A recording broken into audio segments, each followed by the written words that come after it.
You're listening to the Straight Fire Podcast, hosted by me, Benjamin Anderson, my brother, Noah Anderson, and our good friend, Landon Averett. We hope you take this opportunity to support the podcast in whatever way possible, and we hope you enjoy this episode of the Straight Fire Podcast.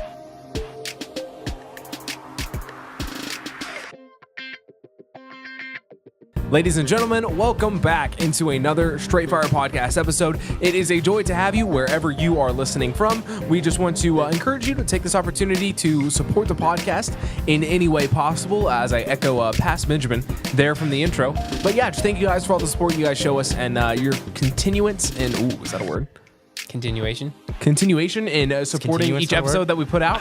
As frantic as our upload schedule is, frantically awesome, if you ask me. I just think that you should be blessed. Like, think about your favorite, music artist. Do they announce when they're going to drop a new album? No, it just appears one day. They probably do, but I think they announce it a little bit. Imagine, I'm tracking. Yeah, it's just like, instead of just like, is a blessing really a blessing if you know it's coming? Ready always. Yeah, you never know. This is just a little blessing. It's just dropped into your podcast feed. By the way, be sure to follow the Straight Fire Podcast wherever you get podcasts, so you can be notified when that little blessing just appears. I mean, how great is? Even I get a kick out of seeing the Straight Fire Podcast going off at Friday night at 3 a.m. Listen, man, I got deep into editing that one. Why is I get a kick out of seeing the Straight Fire Podcast uploaded a new episode. Oh, look, the title's spelled wrong. I'm still not subscribed, I don't think. What? I'm following on podcasts, but I don't know if I'm subscribed. I'm subscribed to the YouTube channel.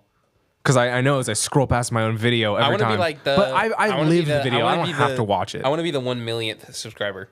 1 millionth is bold, considering we put out an episode every 3 weeks. I will be the 1 millionth subscriber. Oh, hey, never mind. I am subscribed. Hey! Everyone, be like Landon of the Straight Fire Podcast and subscribe to the podcast subscribe on to your own channel. YouTube. That's right. All right. With that being said, and with all the niceties out of the way. Oh, I just wanted to add really quick. Been getting a lot of good support on the podcast, especially some of the last podcasts. So have you really? Yeah. Oh man, I would love if people sent that my way. Everybody, you did great. Oh, thanks, man. Everybody, keep up the good work. Yeah. Whenever you feel like uploading. Whenever we feel like. Wait, are you talking to us? No, I'm talking to everyone. But mainly you, because you upload. Yeah, that's true. I do upload. I'm going to try to upload more. I'm on summer break, so. Famous I feel like we heard that. Someone go pull up the podcast where he said that. I think we need to pull up every single podcast where I said, yeah, I'm going to upload more. That might be the first YouTube video on the channel is me looking at every single podcast and saying we're going to upload more. I think that's what I'm going to do. A compilation. I would say Benjamin, the compilation of Benjamin promising he's going to upload more episodes. And then it shows the upload frequency. But then so I post that video, and then after that, you just see video after video after video after video. By the way, send us and comment ideas of YouTube videos you would like us to make, like legitimate YouTube videos, because not podcasts. Not podcasts. But if you have podcast topics too, we're taking those as well. Taking everything. Send us any ideas you may have. Collection is getting small, so we need more ideas. We need some more ideas. Our collection of ideas? Yes. Oh no, I've got unlimited. Good ideas. Our collection is running. We're running. That is running low. All right, we're changing the topic. I'm calling an audible. Everybody turn to Revelation. Oh man. Revelation chapter 14. What's that even about? The woman and the dragon? No, it's 12, I think. Hold on. If it's the woman and the dragon, I'm going to stand up and cheer. Come on. Be right, Benjamin. Be right. No, it's the lamb and the 144,000. Oh, get it? 144. 12, the woman, the child, and the dragon. Yeah. Hey, guess who gets okay, the star for this episode? Hey, one way to remember Revelation, what's in Revelation chapter 14, the first, the 144,000, right? That's the thing at the beginning. You can, I think there's some other stuff in there, but yeah. So Noah, why don't you go and read the first passage for us as we kick this podcast off? Okay, Daniel chapter 1. Everybody turn over there. All right, that is what we're going to be talking about today. Daniel chapter 1. Oh man, I'm excited for Revelation. Maybe another time. Don't tease that, Landon. I'll say, do not tease that. Yeah, do not tease that. That was not a teaser. I will have to lock myself in my bedroom as I study, just crying. What does John mean? That's true. What is happening? What did the dragon do? Peter talked about that Paul wrote some things that were hard to understand. Clearly, he had got a hold of Revelation. I'll say, I don't think Peter. I don't know. John obviously outlived all the apostles, so Peter couldn't have known. But if he did, get to heaven, Peter. Man, I got something for you to read. Check this out. Oh man, that would be good. iPad nods. Here, take this. So yeah, we're going to be reading Daniel, which Daniel also has some interesting prophecies in it. We are going to be discussing though Daniel chapter 1, and I think it's very relevant as we find ourselves as Christians in a world that is growing farther and farther away from Christianity. I remember talking about and making the point of, where is it that Christians are called foreigners? Just pilgrims passing through. I believe it's in 1 Peter. 1 Peter. Where 1 Peter calls us, pilgrims and sojourners, right? And just think about, people in a foreign land, like, you probably have never heard it on the podcast, but we went to the Philippines.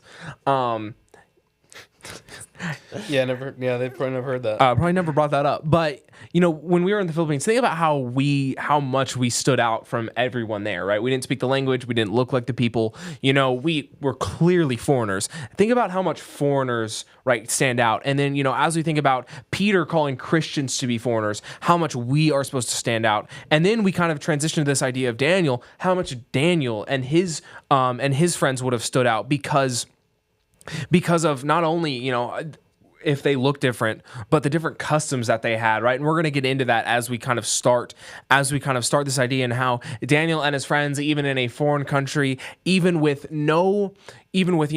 everything being taken away from them, still holding fast to the values that God had set for his people. And I've got that passage really quickly. Yeah, no, go ahead. And it says in 1 Peter 2, verse 11, it says, "Beloved, I beg you, as sojourners and pilgrims, abstain from fleshly lusts which war against the soul." Yeah, and just think about how much that applies to Daniel as he tries to, separate himself as a sojourner from the people of Babylon. So with that being said, do you all have anything you want to say before we start the podcast, or we started the podcast before we start reading the passage? Yeah, before we start. Thanks, Landon. Before we start reading, or Joe, we're going to get into it. All right. In the third year, picking up in Daniel 1:1, in the third year of the reign of Jehoiakim, king of Judah, Nebuchadnezzar, king of Babylon, came to Jerusalem and besieged it. And the Lord gave Jehoiakim, king of Judah, into his hand, with some of the articles of the house of God, which he carried into the land of Shinar to the house of his God. And he brought the articles into the treasure house of his God. The king instructed Ashpenaz, the master of his eunuchs, to bring some of the children of Israel and some of the king's descendants and some of the nobles, young men in whom there were no blemish, but good-looking, gifted in all wisdom, possessing knowledge and quick to understand, who had the ability to serve the king in the king's palace, and whom they might teach the language and the literature of the Chaldeans. So just real quickly before we get into it, I would just like to say, if America if we were taken away into captivity, and the king needed to set aside some good-looking men who understood, who had good understanding of things, I see the qualifications right here in this room. Oh, brother. I'm kidding.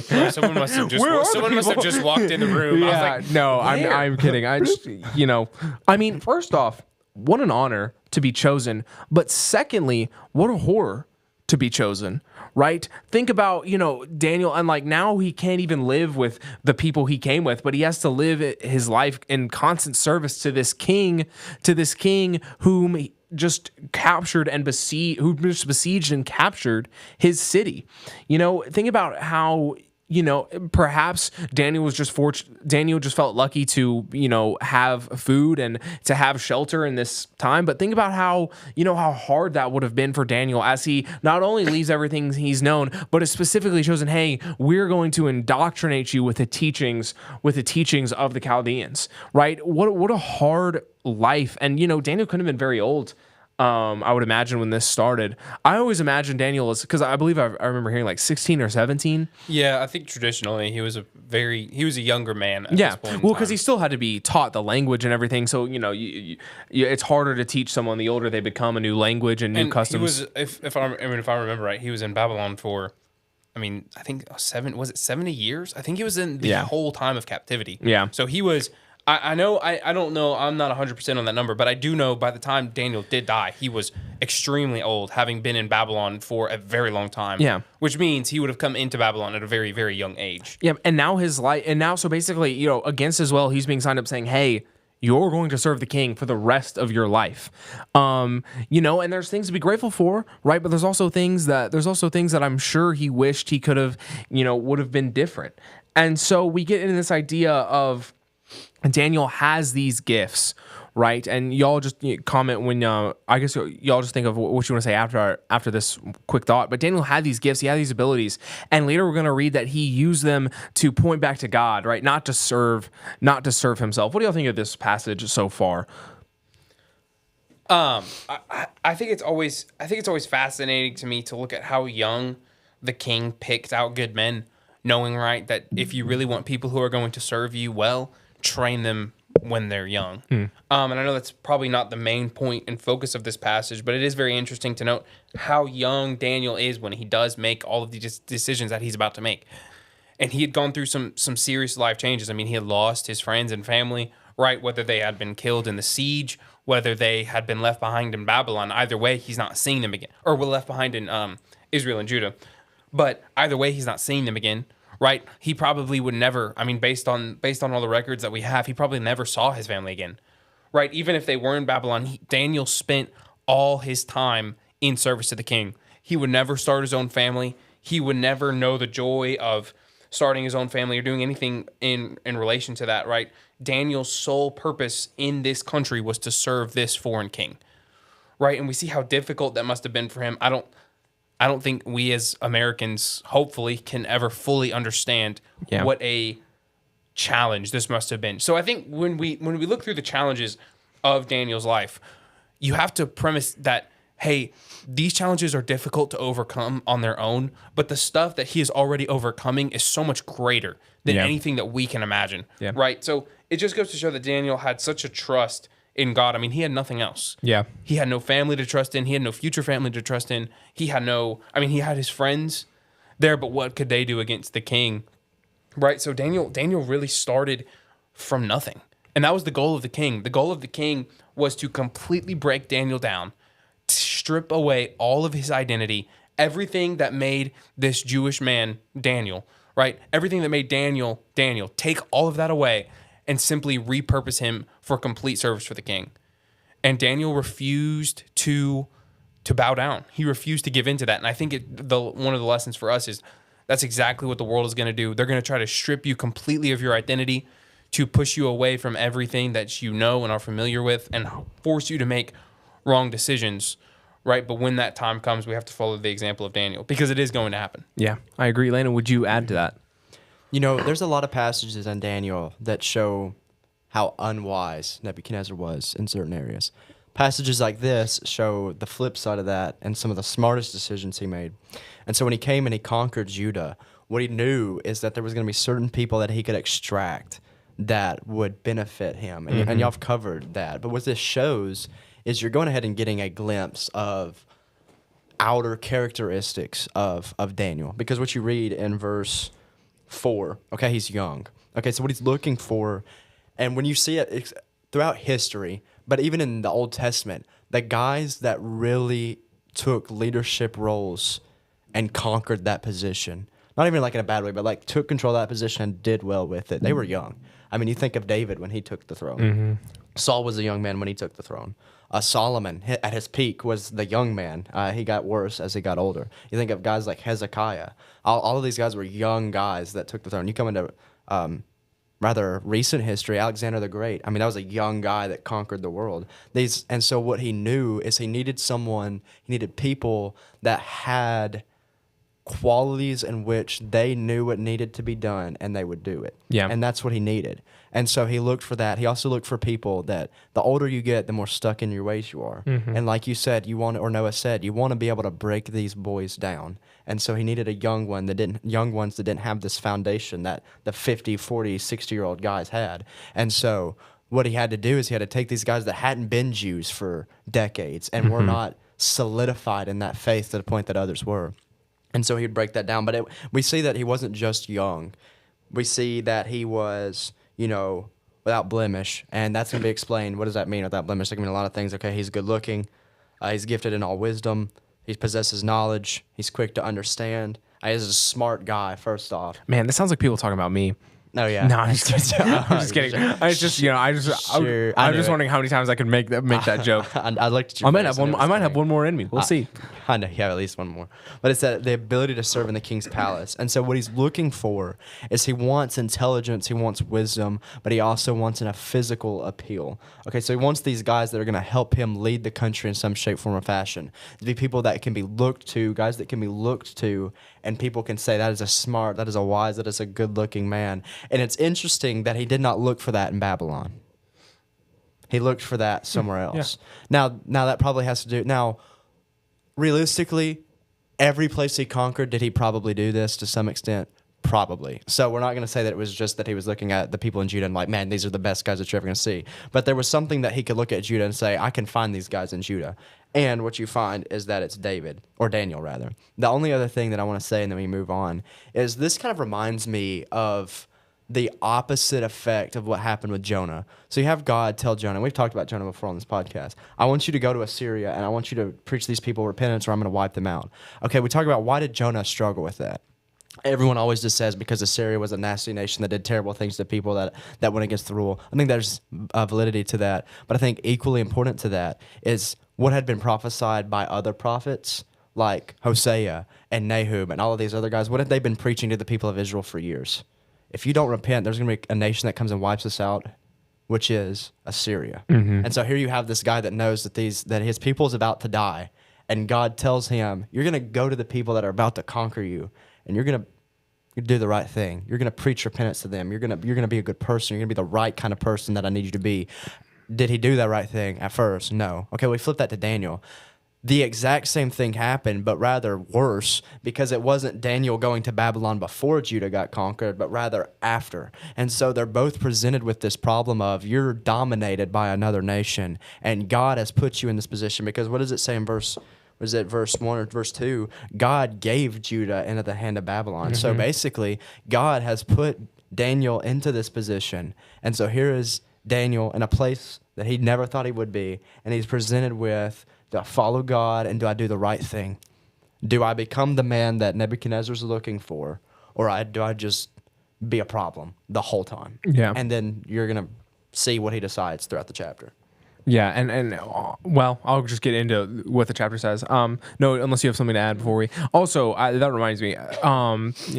I think what Nebuchadnezzar was doing was, to me, it's always felt like a political flex, right? Like to take the young men, to force them into servitude, right? From every nation. best, too. Yeah. Hey, look at I only have the best from every nation, serving me, right? And their only focus will be to serve me. That is how powerful that I am. I think it's like a political move. Yeah, and he's also, I don't know how related this is to the passage, but he's also crippling all the future nations. Like, Judah has, in his eyes anyway, has no chance of revolting against him because he's taken the best of the best. He's taken all the leaders. Yeah, He's taken all the people who would be future soldiers, right? All these young men. He's taken them, and now they work completely for him, right? They will never see their home countries ever again, right? So he's taken these people, and he has essentially humbled those countries to a point that they won't recover for generations. I mean, the assumption is that he did this to everyone. And I mean, what did he take? He took the king's sons. He took the noblemen's sons. He took the wise people. Yeah. I mean, he took the good-looking guys, the charismatic guys, and the guys that held any sort of power in the future. The guys you would follow. Any of the people there's like, if he leads a revolt, I'll follow him. All of those guys, they're on my side now. Yeah. That's very true. Picking up in verse 5. And the king appointed for them daily provisions of the king's delicacies and of the wine which he drank, and 3 years of training for them, so at the end of that time they might serve before the king. Now those among the sons of Judah were Daniel, Hananiah, Mishael, and Azariah. To them the chief of eunuch gave names. He gave Daniel the name Belteshazzar, to Hanani, Shadrach, to Mishael, Meshach, and to Azariah, Abednego. Abednego. It's always said Abednego, but It's not I remember realizing that. It's not like Abednego, it's Abednego. It's Abednego. Nego. Abednego. You know what I think is also equally funny to Abednego. that? Abednego. The fact that we called those three guys by their Babylonian name, but we kept Daniel as his. I was listening to a lesson, and the preacher was like, "Don't you think what is it? Don't you think Shadrach, Meshach? Don't you think? Let's see. Don't you think Hananiah, Mishael, and Azariah would have liked to have been known by their Judean names? Hey, Landon, we're gonna refer to you by the name you got captured by, not your given name for all of history. Yeah, You're just this guy. That's it, man. Yeah, you're right. I haven't. Which I guess that identity, not like the heart wasn't lost, but Yeah. that identity Hey, probably Landon, was. you remember when you like got forced into prison and they give you that jail number, like 0996? Yeah, that's what we're gonna call you now. Not Landon, but Part of it also it's the book of Daniel, right? It's not the book of You mean Shadrach. the book of Belteshazzar? Yeah, not the book of Shadrach, Meshach, and Abednego. that'd be really So- weird. That'd be really weird. Could you to imagine read. getting up to preach a sermon? Now open your Bibles to Belteshazzar. But I mean, if it had been that, you'd probably man calling that book Daniel would be really weird too. Yeah, that's true. Yeah, I guess probably just to preserve the Jewish name. It was one of Yeah. the books of prophecy, all that stuff. And nobody's gonna name their kid Belteshazzar. I might. Oh, okay. No, never mind. No, I don't think that'll fly. You don't think Okay. that'll fly?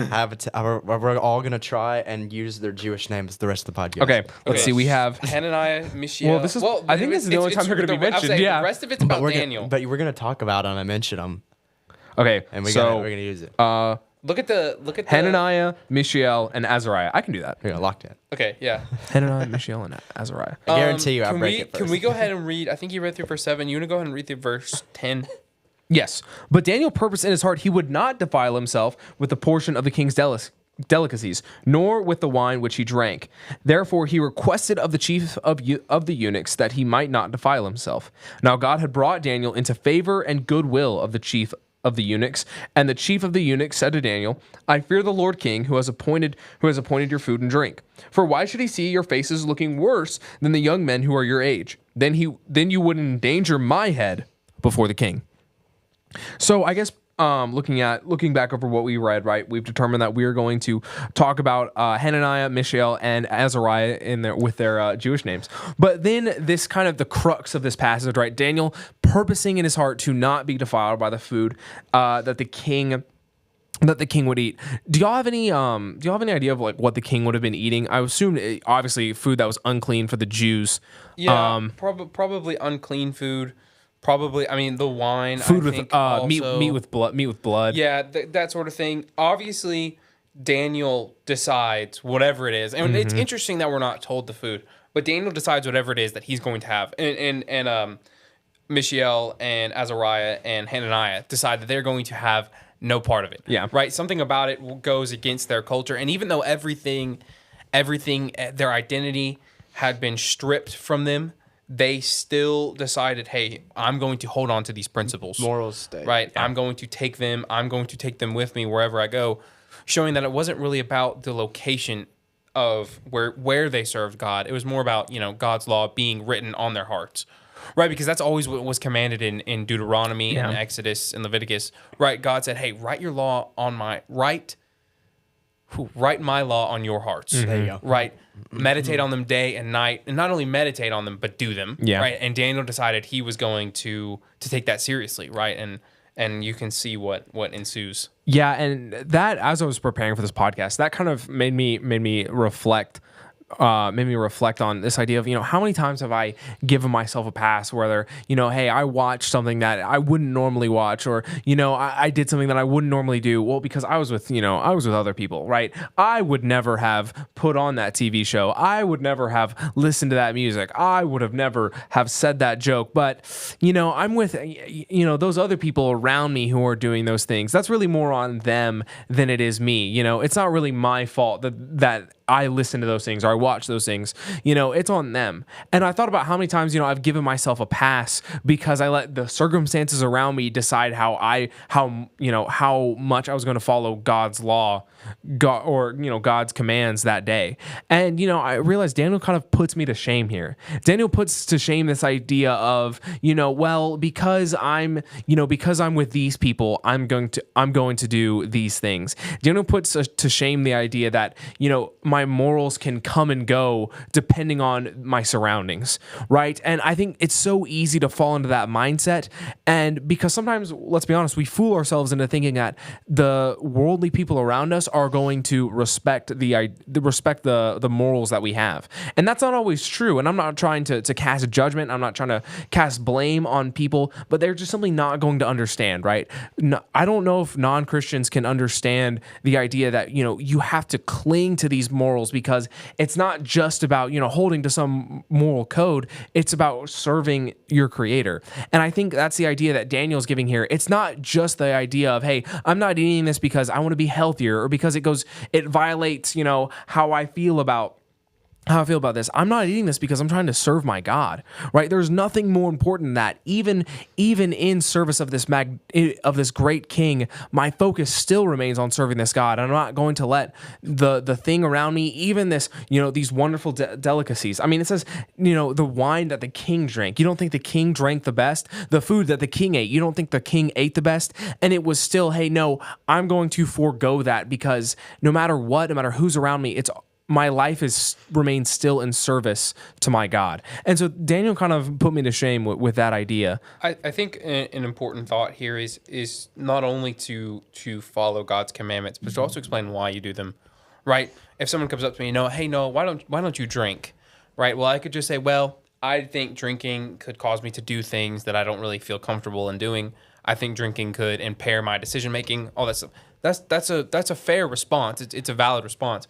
But a more appropriate response for Christians would be to first say, God has told us that, hey, if we drink, we cannot inherit eternal life, right? As Christians, we are not allowed to drink, right? The Bible instructs us against that, right? To really explain that to them, because people get confused, I think, when people in the world think of authority, right? They just think of, hey, I'm not going to do something for fear of repercussion. Right. So when I get into a situation with my friends and they they're not Christians, right? Well, they're like, well, you can go against the Bible now, right? We're not going to get on to you or anything like that. We're not going to tell anyone. And they don't understand that this law is not a fear of repercussions. It is out of a love of God, right? And that's something that Daniel absolutely had. He wasn't afraid of the repercussions of the king. If you read through the rest of the book of Daniel, you can absolutely see he wasn't afraid to get punished, right? He did these things because of how much he loved God and still loved him despite being captured by the Assyrians, despite having everything he loved taken away from him, right? Daniel loved God enough to serve him no matter what the repercussions were going to be, and he showed everyone around him that his faith was not something that he took part of because he was scared to be punished. Yeah. Right. It was something he took part of because he truly loved God and wanted to serve him. Yeah, Landon, would you add on? Yeah, no, just first adding on to what Noah said, and then I'll give my thought. I think sometimes we get put in a position where we can either fall to temptation or not, and it's something that can come by peer pressure of other people or them maybe not on purpose doing that. But our responses are very flaky. Like, hey, Landon, do you want to drink this? No, I'm not old enough to drink, or no, I'm just not comfortable with drinking. Is that a valid response? Well, yeah. Is that the response I should have as a Christian? No. Landon, why don't you curse? No one's gonna deal with that. Well, I'm just not comfortable with cursing. Is that a valid response? Well, yes. Is that the right one to have as a Christian? No. If you're gonna hold to a standard that God holds you to, you need to be. At least in this instant, as Daniel, you need to be man enough to admit that. Okay, here you have Daniel and his friends here, Hananiah, Mishael, and Azariah, right? Bingo. Okay, these guys, they have a moral compass. They have a moral standard. They're offered a scenario where they couldn't or where they didn't want to do this, and they just straight up said, hey, no, I don't want to do this. They could have been like, I don't feel comfortable with this, but I'm also not comfortable with saying something, because what they're addressing, they're going straight against the king. I mean, this isn't just something like, hey, you guys should eat this. This is the king's orders. You are to eat this so that you can gain your strength. He doesn't want a bunch of weak guys helping him run his kingdom. He wants men of strength. And so here they are opposing the king. They could have just been like, not this one time. But they were man enough to hold to the moral standard that they had at home. They're going to hold it here too. Mm-hmm. And so really the question, the word that I would use here is compromise. They have a standard with which they know they're to follow. Okay, I don't know what was broken by what the king gave them. I don't know if it was the type of meat from the animal that it came from that went against their conscience or went against Jewish law. You go read Leviticus. There's a lot of things, a lot of meat that they couldn't have. I don't know if it's what they used to cook it. I don't know if it's how they cooked it. I don't know if they left the blood in it. I don't know if it was the drink. Maybe it was alcoholic wine. You see how alcohol would affect Nebuchadnezzar's family later in Daniel. So maybe that was just something that he was already given to his men because it was a normal thing. I don't know what it was that they looked at the meal and said that this goes against what we believe to be right. And so the question was, do I compromise? Okay, well, what are the pros and cons to this? I do this and nothing changes physically. I'm obeying the king. I'm obeying the guy that's in charge of me. I'm actually gaining strength. I'm going to be able to do what I'm supposed to do. And God has allowed me to come in this situation, meaning he wants me to be here. So that means I need to do everything to keep in favor with the king. Could you not use all of those things as a way to compromise going against that standard? But rather what you see Daniel do is he says, I have a standard, and so does the other guys. We have a standard, and we're not going to break it. What happens if we break it? What could have possibly happened? The eunuch goes to the king and says, "These four are not listening. Kill them." Yeah. It could have It could have stopped at the eunuch and not made it to the king. We don't want to eat this. Well, you're going to eat it, or you're going to be dead. Yeah. When eventually they would be, three of them would be handed that very situation. You're either going to do what I tell you to do, or you're going to die. It could have happened right in chapter 1 instead of happening chapters later.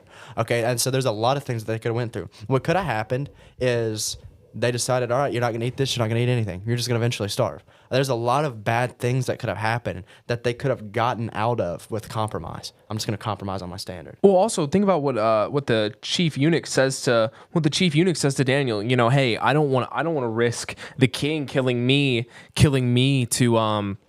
because you guys didn't eat the food that he gave you. If you're Daniel, you could just go back to Well, I got to keep him. I don't want to put anything else in there. Hananiah, Mishael, and Azariah. Yeah. You could go back to them and be like, well, guys, we don't want to put the chief of the eunuchs in danger. I mean, he's been kind to us. He's been nice to us, right? It says Daniel had favor with the chief of the eunuchs. And, guys, we don't want to put this guy in danger. But that's not what Daniel does. Even though, again, he had the easy opportunity to compromise. And we have that in our life too. I think one of the biggest ones that everyone has this one is lying.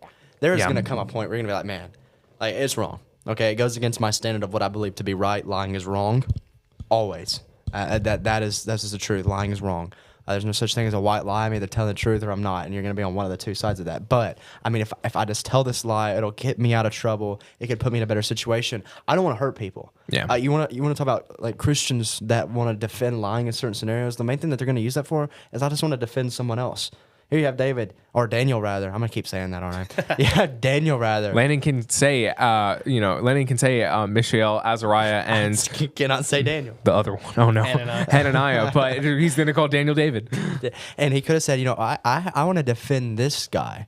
This would just be better. I'm gonna compromise here, and I'll fix it later. But you don't see that because when you compromise once, what happens is it'll be easier to compromise later. I don't know what it was that he's compromising. If it was drinking an alcoholic beverage, I do it this one time. I mean, God knows that I'm doing this for the betterment of me, these guys, for the eunuch. But that's not what he said. He said, this is what I know I need to do, and I don't care how it affects anything physically. Spiritually is what matters. And I think that's one of the hardest things for me to, I don't want to say admit, but to teach is, we talk about selfishness, and it is always wrong. The only thing that you can take that term and put it with and it be true is there should be nothing that you wouldn't do to protect your soul. That is the most important. And so in that sense, you should be very selfish when it comes to your soul. Yeah. That's it. And so above all else, you protect your soul above anyone else. And you have to do that because if you can't protect your soul, how are you to protect anyone else's? And Daniel, I said it right. And Daniel understood that I have to keep myself in the right relationship with God to change anything else. Yeah, absolutely. And it's something I noticed as well is if you're looking for excuses, your excuses will always outnumber the reason to do good, right? I can think of hundreds of excuses to do the wrong thing, right? And when you're looking for them, they're easy to find, right? But we see Daniel wasn't looking for excuses. He wasn't looking for a way out, right? He was simply ready to do the right thing.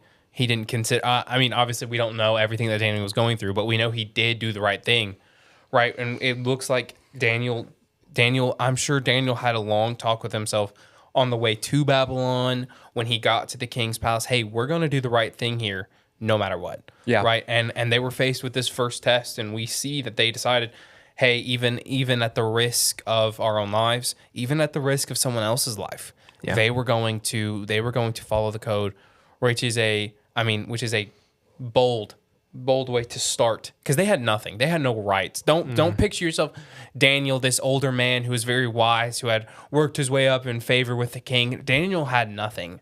He had no reason to, like Landon said, he had no reason to be respected, no reason to be listened to, right? They could have said, okay, you want to eat the food? Fine. Then we'll throw you out of our palace and you'll have to find your own way. Yeah. Right. It's not like we don't have 40 other guys that are going to do this. That's what I was thinking about. There's other people who are here. We've taken people from every nation. What makes you special?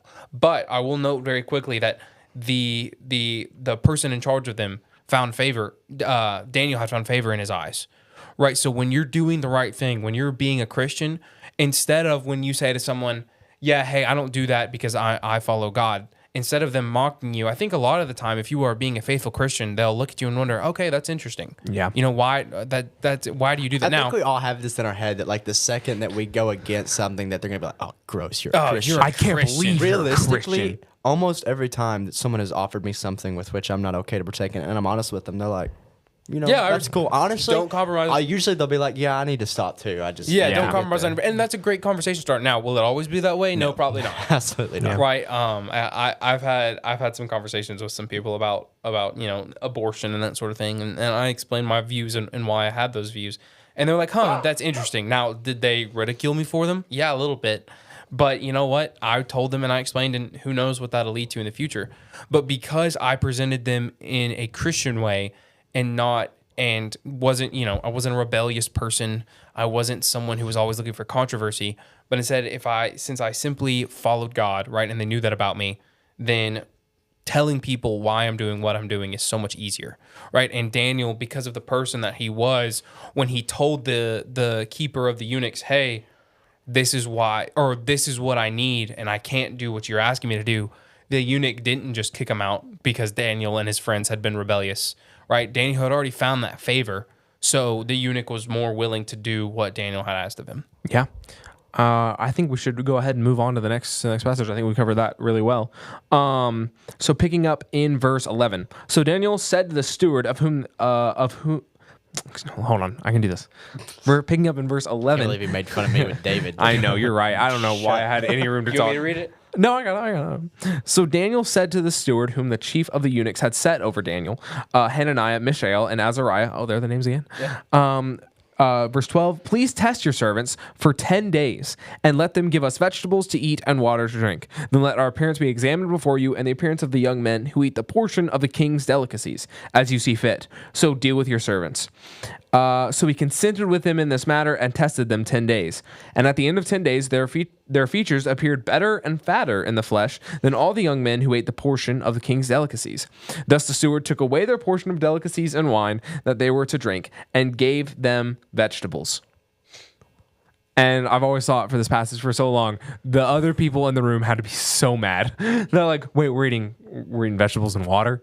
Like, who got punished? Oh, no. We're doing this because it's better for us? Like, and then they got more fat. Bro, that's like me bulking and then I think eating broccoli. Yeah, I think that's probably the worst. I just got back from the gym. Let me chow down on this broccoli. I think that's broccoli the worst stock. punishment. Can you imagine? Yeah, Like, no. getting rid of the wine and the meat and getting fed vegetables and water. Broccoli, just raw vegetables and water. Oh man, Ooh, can you imagine looking at it and all like, the time? Like, hey, and that lasted for 10 days. But what happened after that? It continued 3 years. Yeah, 3 years. Can you imagine that plate that tray gets opened and there's just broccoli? No, flicking and back at you? imagine you eat one meal of vegetables. The next night, guess what you have waiting for you? More vegetables. and water, yeah. I like me some vegetables, but not like that. I think there had to be some supernatural sustenance. I was thinking that too because I was like, I don't think. I mean, now listen, the people on drinking the meat and wine. I mean, if you're drinking that all can't the be time, that like healthy they for probably you. Yeah, that were, can't be very healthy for you. probably not very healthy. But on the flip side, vegetables and water don't possess. Vegetables are mostly water, So they don't possess Just having all water the- and you weren't- were we you're just getting having protein? water and less good tasting I think it water. had to be possess miraculous because nutrients. of the way Yeah, it it had to was. be because the eunuch looks at them like, hey, this is crazy. Like, Yeah. what are y'all doing? Maybe like vegetables and water and perhaps like bread. You know, he was like, after 10 days, they're gonna look like me. They're gonna Like shrivel away, skeletons. and Yeah. everyone understood that would be the case, but they hadn't because God was obviously on their side. Yeah, and I think that's the key here. And also, we have no indication that Daniel's saying, "Hey, test us for 10 days." There's no indication that Daniel knows what's gonna happen. Yeah. Right. Yeah, Imagine Daniel's like like, do it. Daniel simply knows if he does The the, same right thing- thing, he'll get taken care the of. same thing with what Ahaziah, Mishael, and Hananiah Azariah. tell King Nebuchadnezzar in chapter 3, hey, we have no need to answer you in this matter. We're going to do what our God tells us to, whether he saves us or not. Right? I think that's what Daniel's mindset here. In fact, that mindset of, hey, we're going to do the right thing, whether God, saves us or not, that kind of sums up the book of Daniel. No matter what's happening, I have to do the right thing, whether God delivers me and, grants me a victory or delivers me from my enemies, or whether, the worst case scenario happens, I'm still serving God. Well, and you see this Daniel is almost a book of flip sides, right? You see Daniel, it works out surprisingly well for Daniel and Shadrach, Meshach, and Abednego, Azariah, Hananiah, and Mishael. Wow. Yeah, very good. Because Better than I've done. because God is on their side, and what an example they are to be taken away from their homeland and still serve God.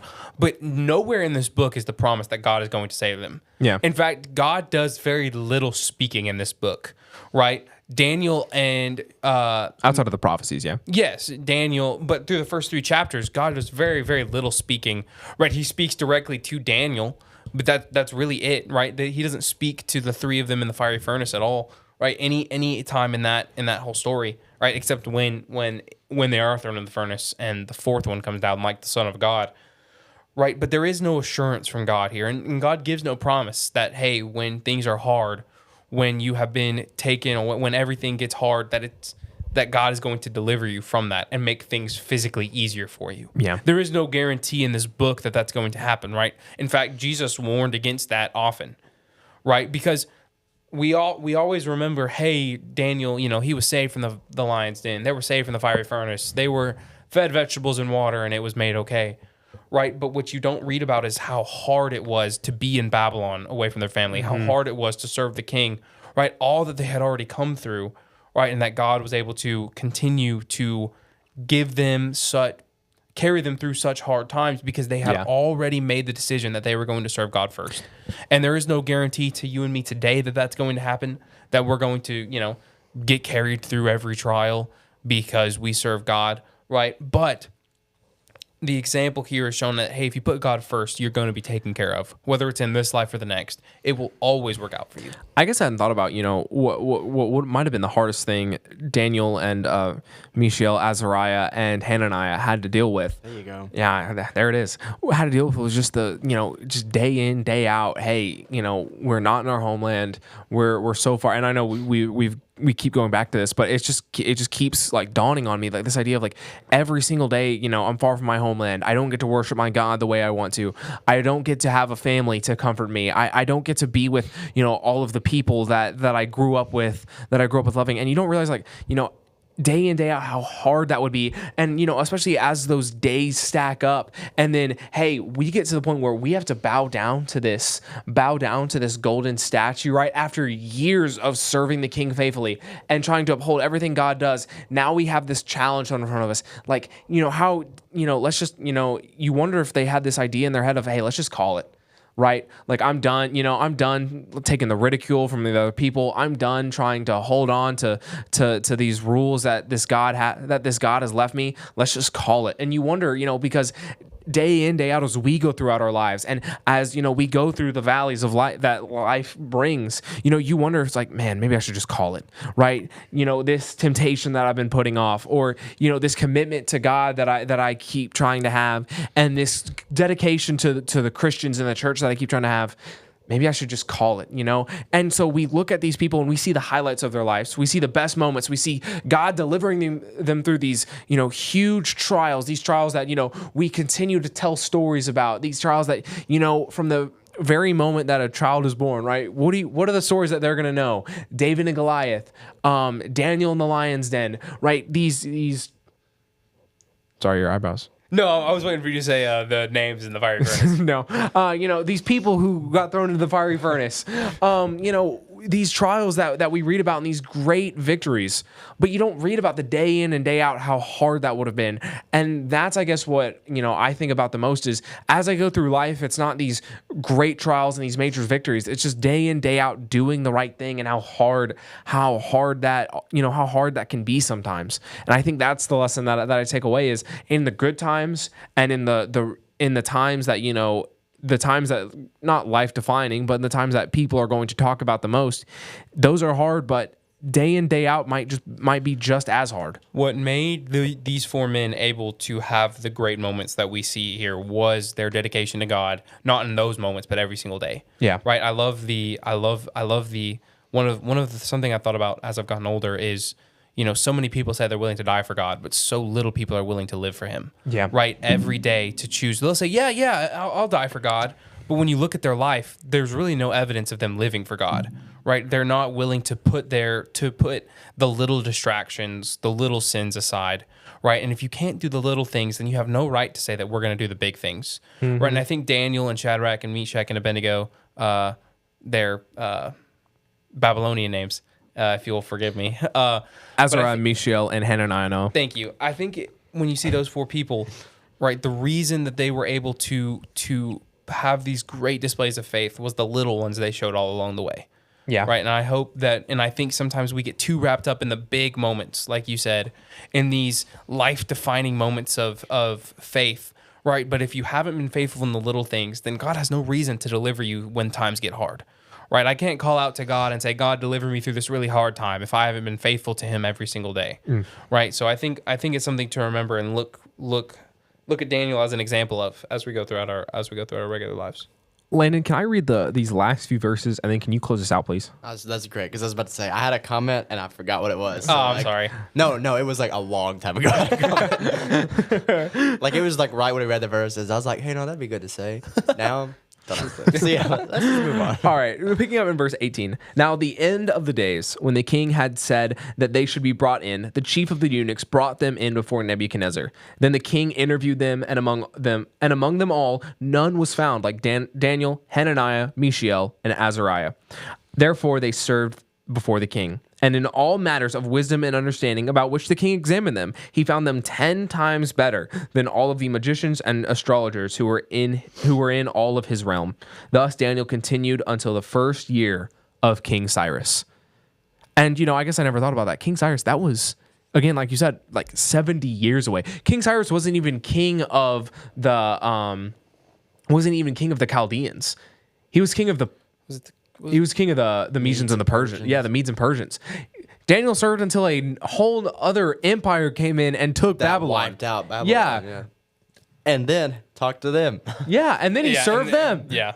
You had to be a smart guy, because when you read about like guys conquer lands, it's like anybody that had any kind of position, dead. They killed. I don't know how he knew to save Daniel. I don't know if it was just he had heard word of about mouth. it. You think like, hey, there's Surely. this astrologer. Hey, don't. Yeah, There's like, this wise guy. you kind of wonder if King Cyrus is coming do in, not kill him. or when King Darius. No, because King Cyrus wasn't even the first king that came in. King Darius was the first king that came in. I think King Cyrus was the king, and Darius was set up as a.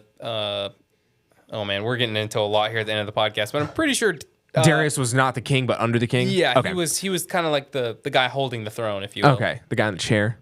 Yeah, no, that's not how that phrase. Never mind. But anyway, like this idea of technically Daniel was like the guy in the chair. He was. You wonder though if like King Cyrus is coming in, like hey, y'all go through the palace, whatever. I mean, you kill the king. Do not, yeah, but sons. don't touch Daniel. You don't. Touch them. There's something about Daniel, and think about like when a head coach in football gets fired, right? What happens? Well, a lot of his staff goes, except the really good ones. Right, you keep why do you keep the really good like coordinators on your team? You're the Baltimore Ravens. Ooh, a little Ravens fan. Yeah, wow. Sorry. Yeah, well, hey, Well, I don't want to get into the NFL on the podcast, but why do you keep them? Well, because I mean they're really good at what they do, and they've proven themselves over and over again. Landon, stop giving me that sad look. Why would you keep Daniel? Because he has proven himself, and over and over again, he's proven that he is so wise, right? And even now before all of this happens, he is 10 times wiser than the magicians and the astrologers who had come before them. And so what an example Daniel is, and what a lesson Daniel is. Landon, would you wrap up the podcast for us, please? I want to close it by kind of giving this ending through I think 4 people's perspectives. I want to start with this head eunuch. Okay, he's a guy whose literal job was to take these guys, and I'm sure a lot of them were rebellious and angry and mean and had spite towards him because of what he was about to be involved in the process of breaking down who they were. Okay, and so he's probably seen a lot of things. He's probably heard a lot of things. He's probably dealt with a lot of nasty people and just nasty attitudes. Even from the guys that were from Judah, I'm sure a lot of them were rather rebellious in certain areas. Maybe not as much as one might think because they were scared of dying. But I'm sure he dealt with some things. He saw a lot of things. And what he saw at the end of the day was these 4 guys. And the miraculous side away of that he was feeding these guys vegetables and they were drinking water, and they ended up yoked in comparison to everyone else. And I'm sure he was that's ridiculous. But all of that aside, that he found they found favor in his eyes, that he saw guys that would not compromise on their morals when everything was stripped away, their family, their wealth. We don't know where they fell in line. We don't know if these were the nobleman's sons. We don't know, most likely these were not the king's sons, but we don't know if these were nobleman's sons. We don't know where they fell into the political line of Judah. We know where they fell in as far as logic and wisdom was concerned. These were smart young men, but they did not waver on the things that mattered, no matter what situation they were put in. And you see that affect his life. And I wonder when he brought them into the king, if he knew in the back of his mind that in the years to come, I'll be answering to those guys. And that he was okay with that because he knew what they were capable of in a good way. Okay, then you take it from another perspective. All right, you take this from King Nebuchadnezzar, and this is really what you see in the verses. At the end of the day, the king brought them in. Okay, you have the chief of the eunuchs. You've seen his perspective and what he's handing off, these guys that he's crafted. I mean, he is the one that molded them into who they are. And so in a way, it's like his sons that he's handing off. And, he's watching them do this great thing. They're going before the king, and now you have the king bringing them in. Okay, now he sees these guys, and I'm sure although these are noblemen's sons and wise guys, there's probably some of them that were kind of duds. Okay, that probably, yeah. I mean, and you have some of them that did not look. They look maybe more sickly because they weren't eating their food, because they were scared, or because they were sick. And maybe you had some that really, they might have been a nobleman's son, but they were rather dumb, and they weren't really going to accomplish what he needed them to accomplish because there was a certain characteristic lines, and if you only had 2, you weren't getting in. You needed all of them.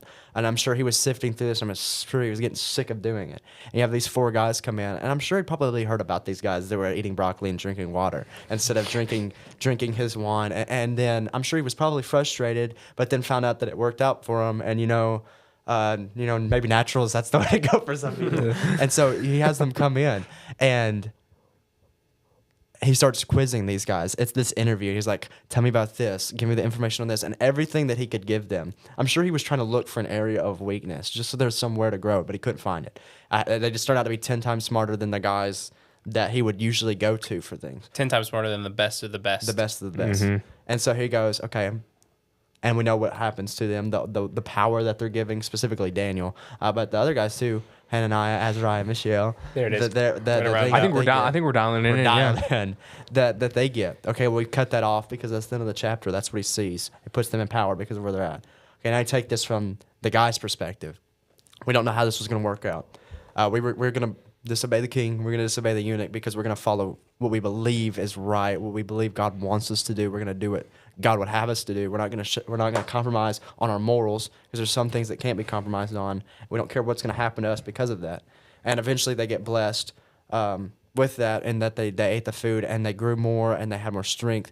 But furthermore, then God blesses them not only with that, he gives them skill in all literature and wisdom and knowledge. And then Daniel has understanding of all visions and dreams. And so they keep getting these blessings. And so there's a solidifying of the faith that they already had, and that they know that we trusted God and God did what we knew he could do. We didn't necessarily expect him to do it, Almost did it. Hananiah, Azariah, Mishael. They didn't expect to be thrown in the furnace and like God is going to bring us back because He's going to do that.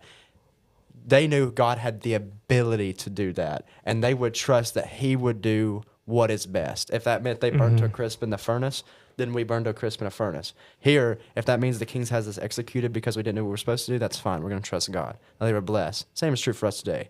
Now, that might not mean that when you eat broccoli and celery and carrots and drink water that you're going to get huge or that you're just going to instantly wake up one morning and be incredibly smart in British literature. Okay, that's not necessarily true, but God will bless. Yeah, thank goodness.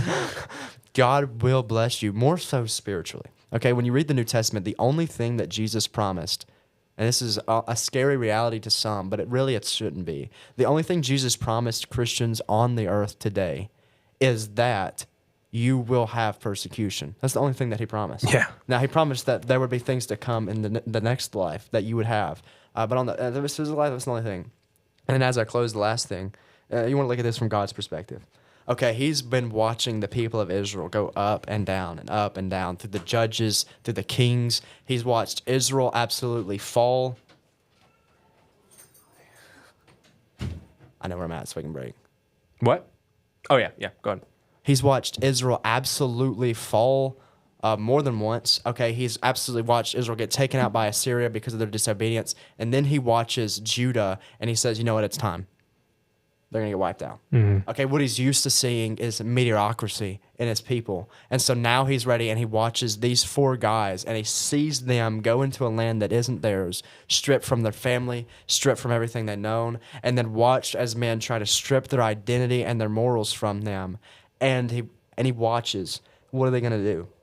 Are they going to obey me, or are they going to do what everyone else did, what their friends did, maybe what siblings did that were there? Are they going to crumble too? And He had to watch that. Now, God being an all-knowing God knew what they would eventually do, but He also still watches the present. And so He sees, He knows what they're going to do, but He also knows what they could do.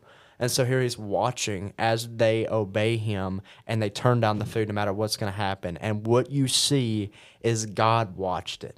I think sometimes we have this idea that, I'm going to do the right thing, but, God's not really watching. I'm just going to do it because I know I need to. God's watching. We always bring up God's watching when something bad's happening. Like you shouldn't do that because if no one else is watching, God still is. That's equally true when the good thing happens. God was sitting there and He watched those 4 guys saying, we don't want this. Would you bring us vegetables and water? He watched as those 3 guys stood before the king and said, we're not going to bow down to that idol, and so you just go ahead and get done what you're eventually going to do. You throw us in there. If God saves us, then He saves us, and if He doesn't, He doesn't. And God sat there, and He watched that. Now He also watched everyone else bow down. And so God sees both of those things. And so when you're tempted to do something, remember God's watching. But don't just remember that so you don't do the bad thing. Remember that when you choose to do the right thing and no one else does, or everyone is encouraging you not to, or even when really no one else has a say in it and it's you just fighting within yourself to do the right thing, God is watching and God is waiting for you to do the right thing because that's what He wants. He wants to be able to say you did the right thing and wants to bless you for that. Absolutely. I agree. And what else can I add? We want to thank you guys for listening to this podcast about Daniel and Hananiah, Mishael, and Azariah. Look at us. I think I have it dialed in now. And now I can judgmentally look down my nose at people. Oh, you call them. Shadrach, Meshach, and Abednego. Well, no, I'm just kidding. But thank you guys for listening to this podcast. Again, we just hope that you'll support it in any way that you can. And just comment any ideas that you have, whether they be YouTube video ideas, whether they be podcast topic ideas, whether they be constructive feedback. Make it nice though, because please try not to hurt my feelings. But thank you guys again. Yeah, but thank you guys again, and we'll see you guys in the next episode.